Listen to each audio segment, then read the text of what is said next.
Hey there, I'm Lonnie Lopez, and on today's episode of One Time Out Left, we have Coach Edith Lozano, who's coached for 16 years, with a 12 as a wrestling coach and 10 as a head wrestling coach. Currently, she is the head wrestling coach at Edinburg Economedes.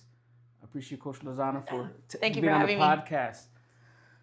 So I want to talk about you said there's 12 years and then 10 years, 16 years, 12 years of coach and stuff. So in those 16 years, there were some other wrestling coaches. We've only had the program for 12 years. So I've been a part of it from the start. But the first 2 years, I was the assistant coach. Okay. Yeah. We had another head coach, Coach Jesse Salinas. He's actually Robin's assistant now at Vela. Oh, okay. And actually, I think he just took over as interim head coach. Oh, okay, yeah, okay. Something else. All that fun stuff over there, yes. Yeah. But did you coach anything before you coached wrestling? I did. I did some girls JV light soccer. Okay. For a little bit. All right. It was super fun. And then softball, like I played softball in high school. So that was a lot of fun. I still go watch all of our home games. I do some of the away games too if they're not too far out. But yeah. So on that note, that's what I want to bring up. How was it growing up in the Lozano household? Oh man. Both my parents were athletes, right? My mom played volleyball and basketball at Pan Am, what's now UTRGV. My dad was there for cross country and track.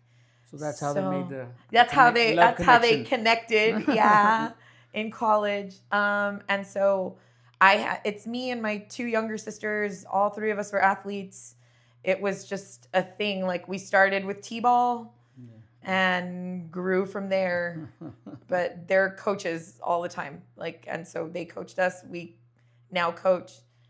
Oh, you coach now. Does your two younger sisters coach? They don't, but if you ask them to go coach like a little league anything, they'll jump right yes.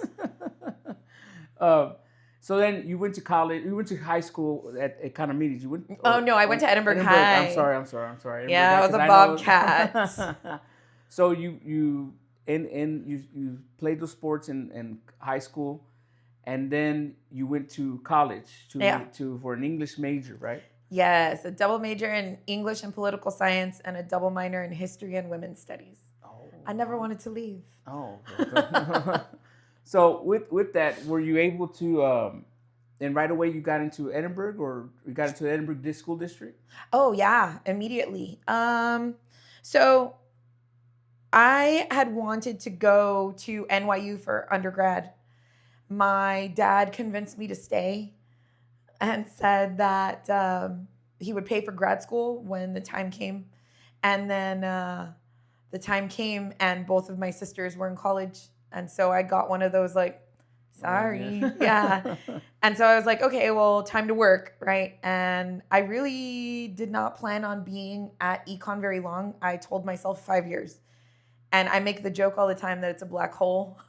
But it's been 18 years now. Oh, so wow. I really do love it. And I think once I started coaching, that's it. I was hooked. I'm not going anywhere until they tell me I can't coach anymore.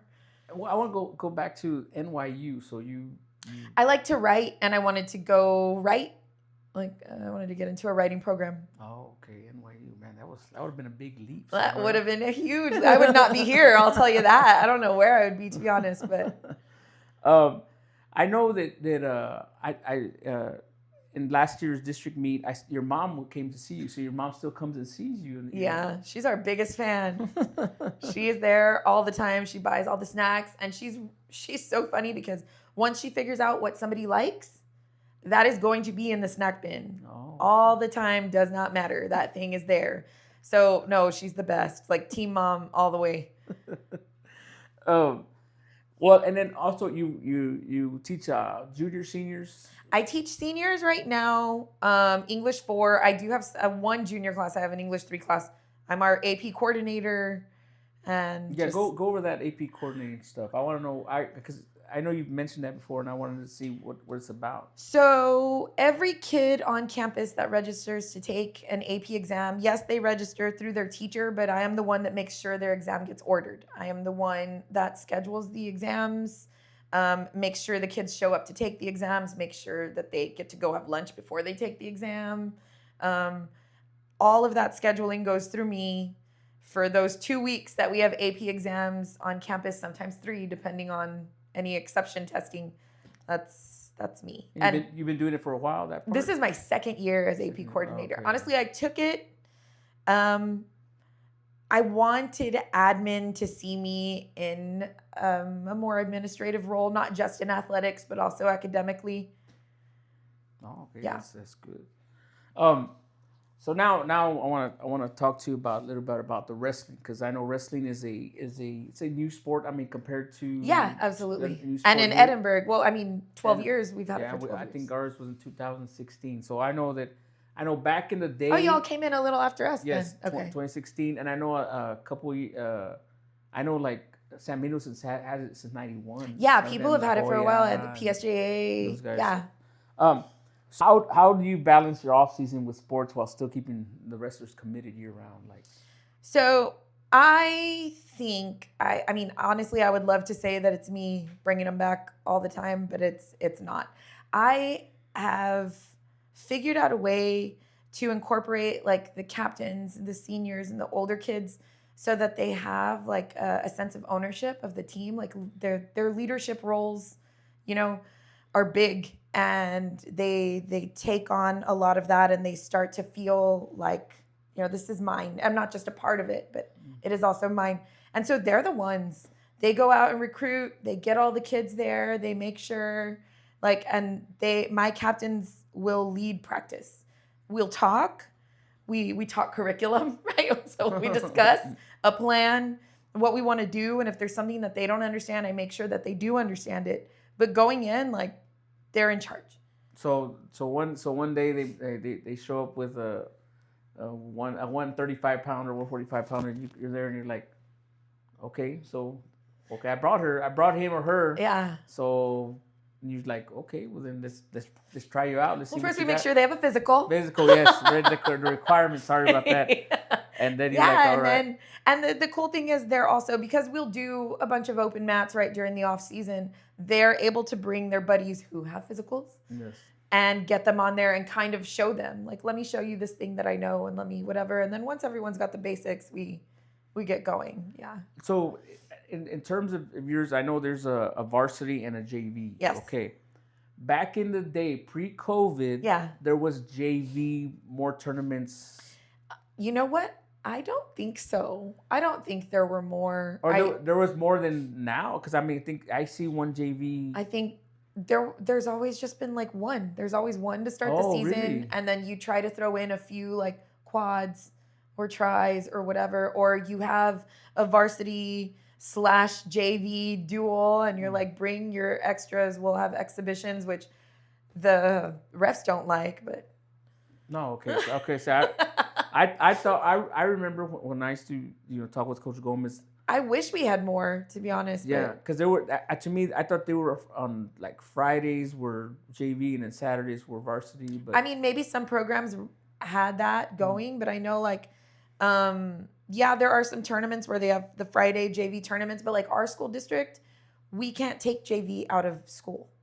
So all the Friday tournaments are useless to us because JV can't leave before 4:00 or something like that. So, wow. Okay. Yeah, my kids can't go. What moment in your career that made you proudest to be a coach? Even if it had nothing to do with the outcome of the match or anything like that. I've been thinking about this one a lot, and they all make me proud, right? In their own way. There's a bunch, but I think the moments where I'm proudest are when the kids that had always planned on not going to college or not, doing any of that, end up with a scholarship and they go and they excel. One of my former wrestlers, Freddie Moreno, he wrestled with me for 1 year. I had him in a class, I think junior year, and we had a moment where he was like, do you want to watch me do a backflip? And I was like, well, you're going to break your neck. And then he did it anyway. And I was like, okay, you want to wrestle? So he started going to off season that year. We had him all summer. Senior year, he was a force. Like, he did not qualify for regionals. I will say I think that was back in the day when we had like a 19-team district. It was just tough to get out of. So he didn't. I think he was an alternate for regionals. But we got him a scholarship to Waldorf in Iowa. And he texted me about a month ago to let me know he had graduated.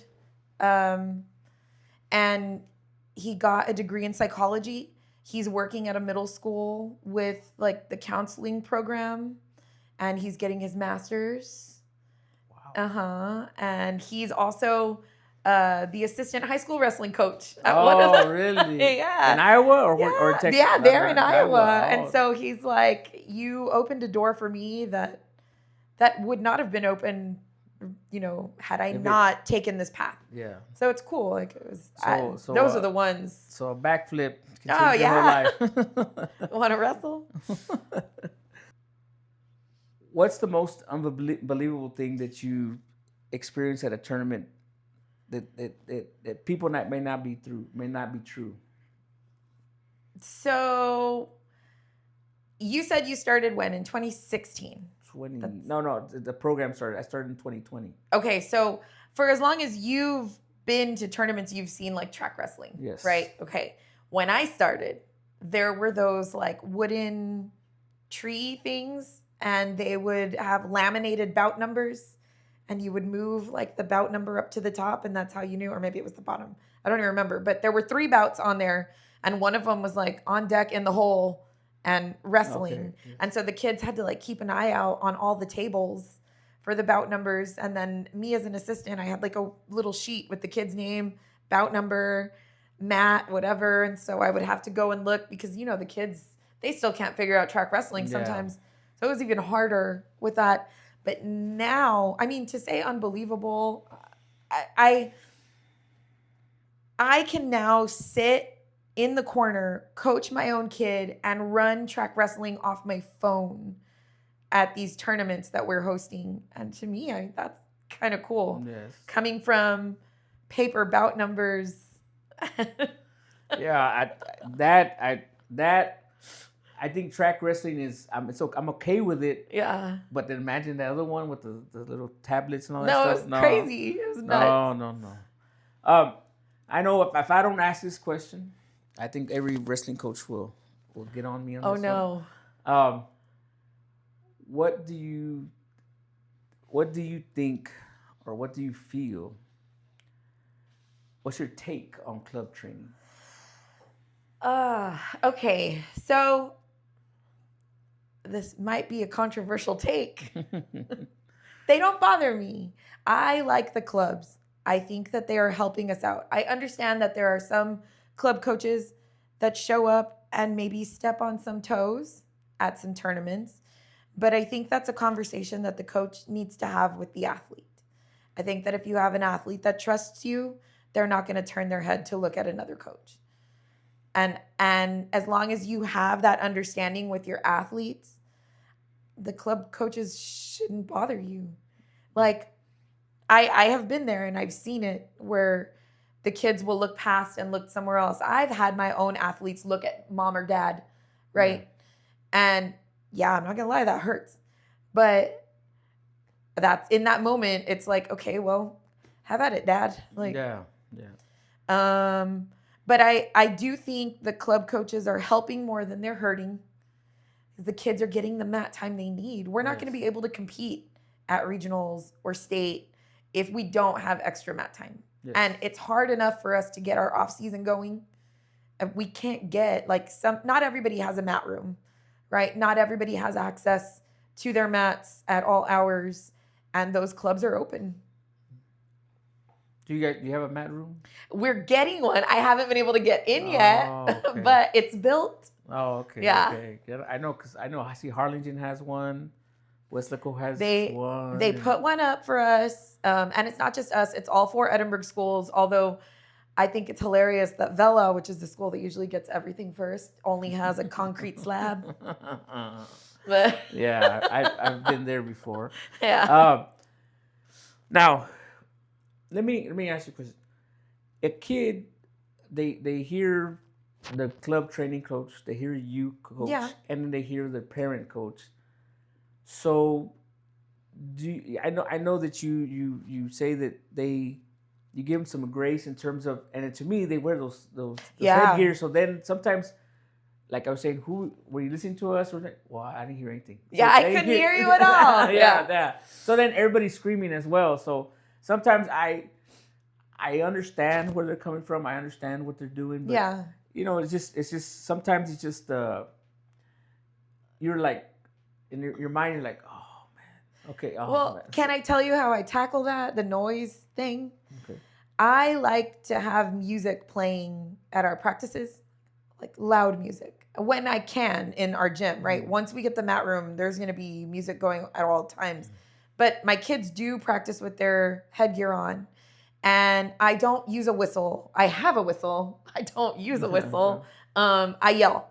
So I'll, like, when we have like 30-second goes, minute goes, you're going to hear go or time from me. I need them to hear my voice and to start to be able to pick my voice out, even with all the noise and the headgear and the things. Now, when everybody's yelling at them mid-match and there's a bunch of stuff going on, sometimes they still don't hear me. But at least they'll be able to listen for me, because that was one of the biggest things when I was like pitching. Teams are chanting, right? It was softball. So everybody's chanting, everybody's saying things. The only person I could ever hear was my dad, because he was my coach from like T-ball, right? So that was the voice. Do you, let's say it's a match that,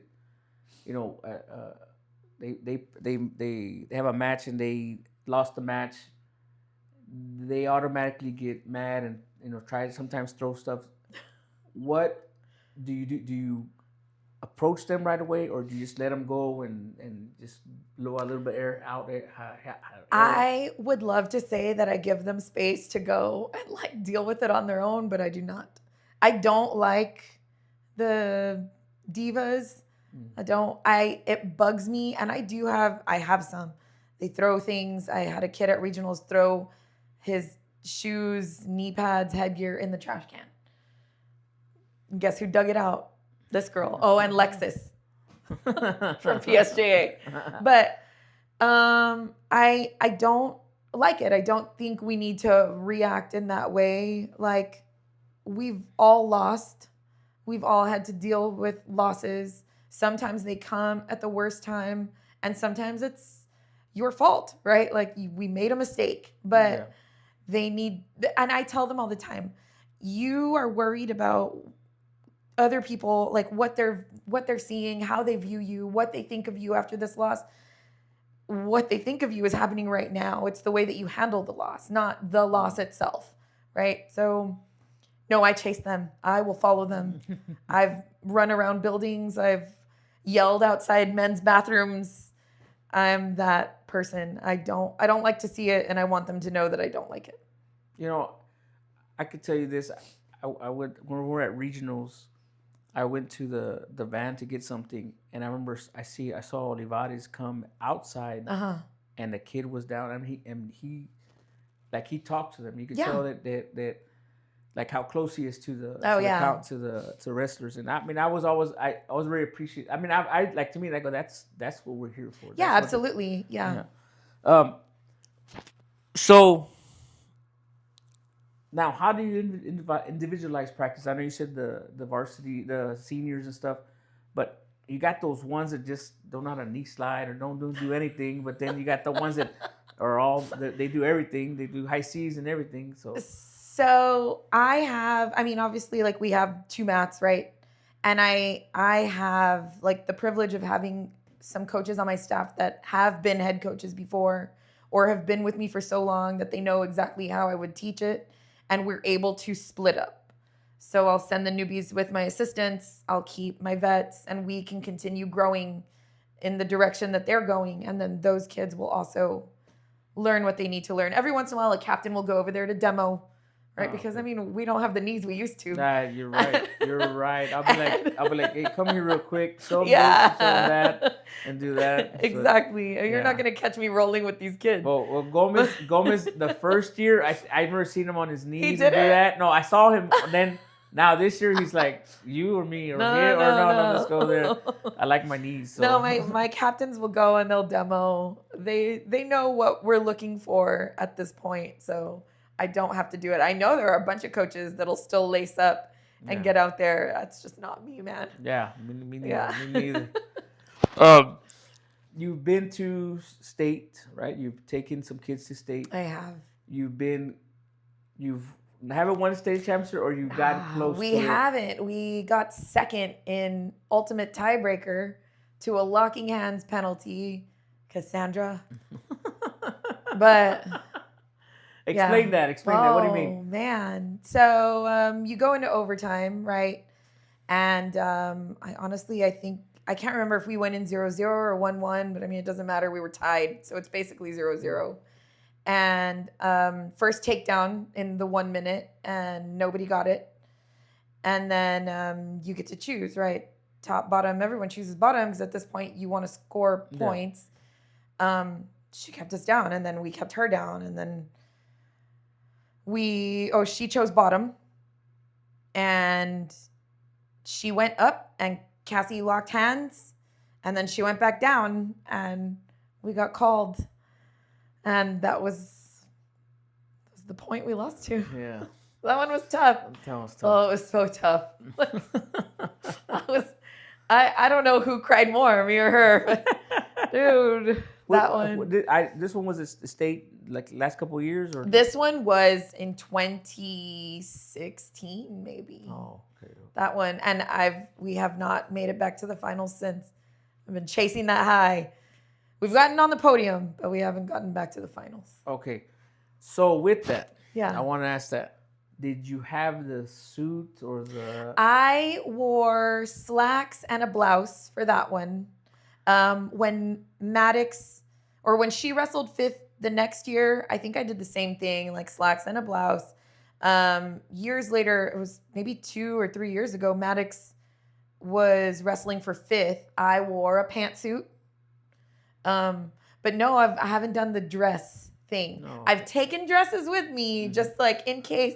I just don't, I mean, it's not really me. No. Like, I don't think I could see myself out there on the mat, like in a dress. I see the other ladies do it and the female coaches and they look awesome. It's just not me. See, I didn't even know that until I saw, I think Rendon, my third year, Rendon was like, oh, hey, that's a nice suit he has and stuff. And they won the championship. So the coach said, hey, you have to wear a suit. You got to dress up for that one. That's nice. That's awesome. With that, we're gonna talk about other call it lasting impact. Okay. This is the one I reached out to some former players or some former coaches and asked them to describe you in one word and elaborate. Okay, right here. This is generous. I'm Edie, right? That's what they call it. Yeah, okay. Edie. Generous Edie. Edie's probably the most unselfish person I know. She has sacrificed a lot for her kids and will give more if were possible. She loves what she does, and that what makes her her perfect for being a coach. Love for the kids and her sport. That's Amy Quinones. This next one says, starting off, she's a very good coach. She's always been positive in everyone's chance at being a good wrestler and person. Her personality is my favorite. She's funny and is very intelligent, also inspiring. That's from Gilbert Avila. I'm actually doing Gibby's wedding cake next month. Are you? Yeah. Wow, that's awesome. Yeah. It said, I would say, this is the next one says, I would say dependable, versatile. I chose these two because they play hand in hand. Whenever I think about my time with Coach Lozano, I would remember her playing different roles for whatever students needed at the time. These roles would be a friend, a mentor, or a coach. If we needed someone to talk to, she was there to listen. If we needed advice, she provided. And if we needed a firm hand to guide us to victory, she would gladly lead us. That's from Leon. Leon Escobar. Leon Escobar, yes.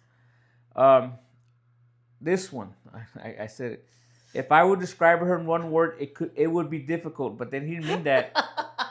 He said, Coach Lozano, so many things. He goes, I read that and I was like, if we describe her in one word, it would be difficult. But Who is this person? It says, Coach Lozano, so many things. She was caring, strong, determined, focused, and prepared. She wants her wrestlers to succeed, not just on the mat, but off it as well. She deals with a lot. To be a female head coach in mostly male-dominated sport, she's determined to get the best out of her wrestlers, and she prepares the wrestlers for every match and challenge they face. That's by Daniel Cuellar. Of course. Difficult would be the word. This last one right here says, formidable. A coach that doesn't just hope for a win, but they engineer it. She reads the field and adapts. In just 2 years, she built an atmosphere of excellence for young talent to soar upwards in the short high school career most have. Her standards are so high and conviction so strong that it's easy to adopt the persona, becoming an extension of the coach's own discipline. That's from Maddox Quinones. Yeah, he just got his word a day calendar. Nah. So now that you heard that, you heard all these coaches and former athletes. What's your initial reaction on the significant impact you had on these individuals? I mean, they've also impacted me, right? I mean, Danny, I don't know if you know this, just got his doctorate. So he'll be leaving the program. Oh. And he's been with me, I think, the longest of any assistant I've ever had. So that one's going to hurt. Amy became one of my best friends when we were working together. I still talk to Leon. I talked to Maddox on the drive over here. And I saw Gibby this weekend. Like I said, I'm making his wedding cake. Awesome. Like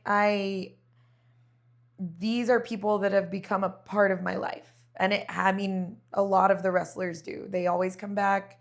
They come back to help when we have open mat. They're there. Like everybody, it's not just like a program. It becomes a family, right? I mean, that's what you hope. Yeah.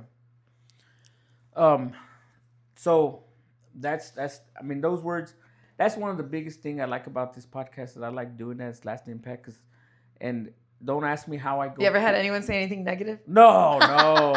Everybody's positive. Everybody's kind of surprised. First, surprised how did you get their number? Yeah. But that's a whole different story. But now, before we continue the podcast, we're moving into the 2-minute offense, where we ask the coach this or that questions. This segment is proudly brought to you by Game One. When it comes to the best in the business, Game One is the gold standard for outfitting the athletes who give it their all. Whether you're looking for custom team uniforms, high-performance training apparel, or the latest equipment to give your program the edge, there's only one person you need to call. Get in touch with Leo Zamaripa today. Leo and the team at Game One have everything you need to look like a pro and play like a champion. Contact Leo directly at 956-561-5002. That's 956-561-5002. Gear up with Game One, and let's get back to the One Time Out Left podcast. This one, I used to call it 2-minute offense for football, and I called it 7-inning stretch for baseball, and I'm going to call it short time. Okay. Short time for you here. Here we go. Let's go. This is the this or that. Here we go. Thursday or Friday duel or Saturday Saturday tournament. Saturday tournament, hands down. Yee. Sweater or hoodie. Hoodie. Save or spend. Oh, spend. iPhone or Android. Android. TV shows or movies. Movies. What's the last movie you saw? Scream 7. Oh, is it good? I like the franchise, so I was in. Yeah. Wow. I was one of those people like applauding. Laundry or dishes? Ew, neither. Gross. Iced coffee or hot coffee? Iced tea. Iced tea. Oh. Glass half empty or the glass half full? Empty. I'm gonna go with empty. Okay. I don't know. That's hard. Okay. No problem. I like to be pragmatic. I feel like glass half full is too optimistic for me. Okay. Yeah. Peanut butter, smooth or crunchy? Crunchy. Tattoos or piercings? Both. Both. See, and that's funny because I asked a couple of coaches here, neither. And I don't have nothing. I'm like, oh, hey, relax, right? Calm down. Yeah. Beach day or camping? Oh, camping, I guess. I'm not really an outside girl. Really? I coach indoor sports. Oh, that's true. Dogs or cats? Cats. All right. Cookies or chips? Chips. Early bird or night owl?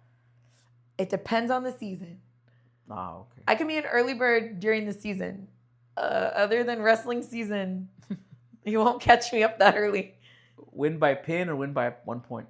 Honestly, I don't care. I just want to win. Technique first or conditioning first? Technique. Music blasting or silent practice? You answered that. Blasting. Sunrise or sunset? Sunset. Coffee or tea? Tea. Texas summer or Texas winter? Winter. Pancakes or waffles? Waffles. Pizza or pasta? Pizza. Christmas or Thanksgiving? Thanksgiving. The alarm. Snooze or get up right away? Oh, I snooze so bad. Mullet or mohawk? Mohawk. Chess or checkers? Chest. Text or call? Text. Onion rings or french fries? French fries. Barbecue or tacos? This one's hard. Tacos. And one of the last ones, have you ever karaoke? Yes. I love karaoke. I just karaoke'd actually on song? Saturday. What song? I did You Oughta Know by Alanis Morissette. Oh, that's good. Wow. One of the things I used to ask back in the day, and I want to ask it again, and is that Thanksgiving you said, right? Yes. Okay. What side dish are you making, or do you can't have? You have to have during. No, Coach. I make everything. Oh. I make all the things. If my brother-in-law and my sister are in town, they will also contribute. My brother-in-law and I work really well in the kitchen together. He's also a foodie like me, and so we plan out the whole menu. My sister helps plan out, but she always jokes, I don't cook, I just buy. So she'll go to the store and we go shopping, we get all the things, and then my brother-in-law and I will cook everything. And it's one of those like, hand me that pot behind, who has the knife, clean this, whatever. And we're real good at utilizing the space in the kitchen and getting everything done. But we do all the things. We always do Brussels sprouts, the mashed potatoes. He'll do like some sweet potato something. My mom, though, has to have the canned ones. She likes like the yams from a can with like the tiny marshmallows. Yeah. We'll make our own gravy from scratch. We do the turkey. We do I like to do a 48-hour brine. Holy moly. I'm telling you, Coach, we go all out, all out. And I mean, every year, Thanksgiving is my jam. And when they're not here, it's me. Oh, okay. Mac and cheese, all the things. Oh, that's awesome. Yeah. That's awesome. So now we're gonna get back into a little bit of coaching stuff. Let's do it. Okay. Well, what's the significant change you've seen in high school wrestling in terms of the matches and the athletes playing it? I think the Valley has grown a lot. I think for a while when we would go up to like regionals or state, they would see it as like an easy win. Like, this is going to be an easy match. Oh, it's a Valley kid. No, we're holding our own now. And some people are on the lookout for us. Yeah. And I think that's cool.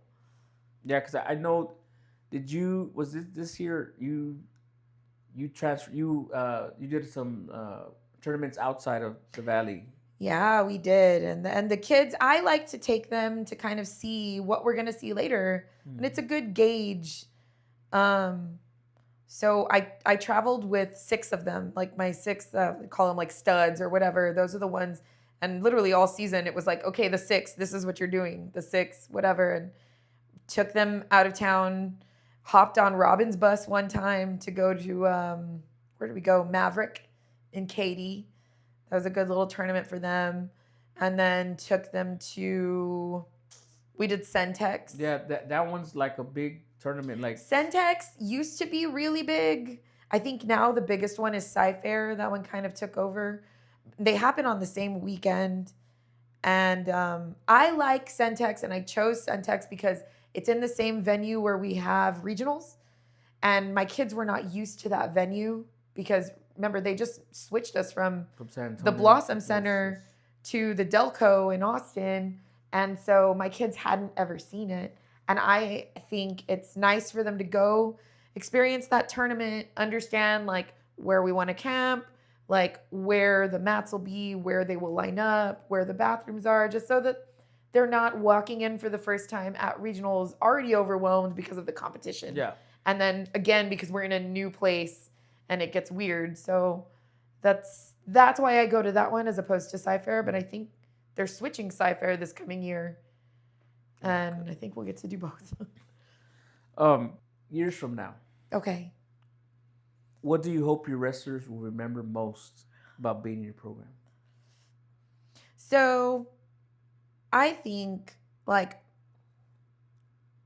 one thing that I see at Econ, and I say at Econ because I haven't really been anywhere else. I've seen other athletes and other wrestlers just because, you know, we meet them at all the tournaments and all the things. But I was privileged enough to grow up with my mom, who instilled in me the idea or the belief that I could do whatever I wanted.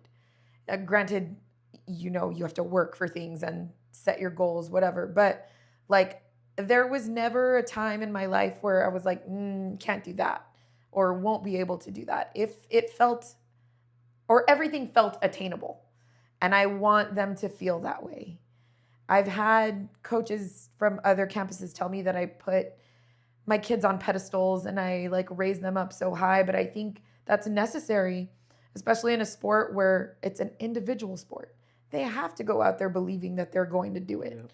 Because if you walk out there thinking you're not, well, then you're not, right? And so I want that to carry over into every other aspect of their life for the rest of their life. That's the thing that I want to stick with them. Oh, that's awesome to hear, because I think some kids, they'll go to a tournament, they believe in themselves, and then sometimes, and I always tell them, yeah, why'd you do that? They go into track wrestling. Yeah. Oh, this guy she's 19-0. She's 19-0. I go, hey, maybe she's gonna be 19-1. Maybe they're forfeits. Yeah, exactly. She's 19-1, but yeah. What have you seen with the wrestlers and behind the scenes, like sacrifice of struggle or team they struggle your team went through, nobody outside would ever know? I know these are kind of hard. I've had, and you know what? I still talk to her too. One of my wrestlers, she only wrestled for me for 3 years, but she went to state every single year. At state, we didn't make a lot of noise, but she always got there. She was regional champ, I believe, twice for me.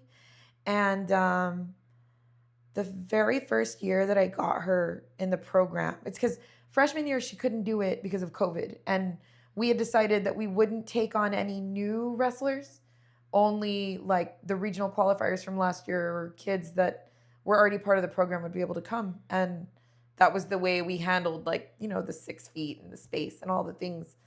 So I didn't get to have her freshman year. She got kicked. Well, not kicked. Yeah, she kind of got kicked off the football team.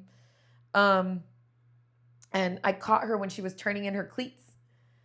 And she was like, I want to wrestle. I think I could do it. I was playing football. And she was my 215 at first. And then they switched up the weight classes and she became my 185. And I remember I had only known her for maybe a week or two. And she said that her brother passed away. And I had one of her older brothers in class. But it was during COVID. Her brother got really sick, ended up in the hospital, and he passed away. And then maybe 2 weeks later or something, like very, very, like that was still really fresh. The dad was diagnosed with like stage 4 cancer. And so I say we, but she lost her father shortly after. She went through a lot. And I remember there was a tournament that we went to. I can't remember what tournament it was, but it was out of town. And it was before her father's funeral. And I said, you do not have to come. Like, don't worry about it. Stay with your mom, stay with your brothers, stay home. And she was like, no, I need to go do this. And I think she used wrestling as an outlet. And, the team rallied around her. Everybody was there for her. She got a gold medal at that out-of-town tournament. Wow. Yeah, and that was, I think, the first time we were like, oh, Marla's going to do something. And that girl did, man. She rocked it every year. She was really, really good. Even going through that hard time. It's tough, yeah. And we never know what the kids are really going through. Luckily, my kids feel like they can talk to me. Mm-hmm. And so I do get a glimpse into some of the issues that they're having when they do have them. And that, I think, was just huge. The way it came at her, like, from all sides, it felt like, yeah. Other than your mom, I know was one of the impacts in your life. Who else is outside your family is impacted in your coaching or in your life? Okay, so a huge impact, especially with my coaching career, was our old coordinator, Coach Gabe Benya. I don't know if you ever met him. Yes, I did. You did? I did like 3 years ago. I mean, I had his daughter. His daughter graduated, went to the middle school. Yes, yeah. Middle school, yes.